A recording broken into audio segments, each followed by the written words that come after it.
dari setiap lubang yang ada di muka mereka itu tuh ngeluarin darah hitam. Ngeliat kayak gitu, Maria sama Agustin langsung teriak kenceng banget dan satu biara tuh nyamperin mereka lah. Dan salah satunya yang nyamperin mereka itu adalah kayak pemimpin biaranya, namanya Romo Jati. Dan situ Romo Jati bilang benar kalau yang dilihat sama Maria dan Agustin itu, yang ada dua sosok biarawati kembar itu beneran setan. Karena sebenarnya ada satu kejadian di masa lalu yang dialamin sama dua biarawati ini, sampai akhirnya mereka gentayangan. Nah kejadiannya, jadi dulu ada perempuan kembar yang datang ke biara ini. Mereka tuh bilang mau tobat dan mau jadi biarawati. Karena kata mereka, orang tua dan kakek nenek mereka itu kayak menganut ajaran satanis gitu lebih, Nat. Yang imbalannya adalah kemakmuran dan kekayaan. Karena perempuan kembar ini gak mau dosa turun ke mereka, akhirnya mereka mau jadi biarawati aja.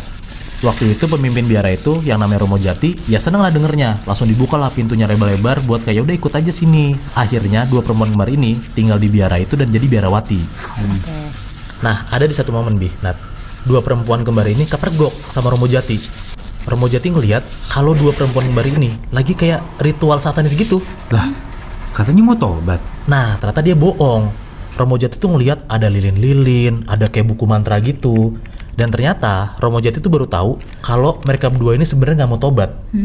Tapi mereka tuh diutus sama keluarganya buat masuk biara dan dalam tanda kutip ya, kayak langsung nyerang ke dalamnya.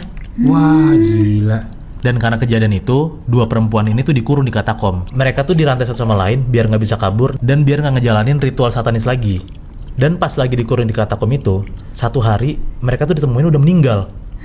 Dengan kondisi semua lubang yang ada di wajahnya mereka itu ngeluarin darah hitam.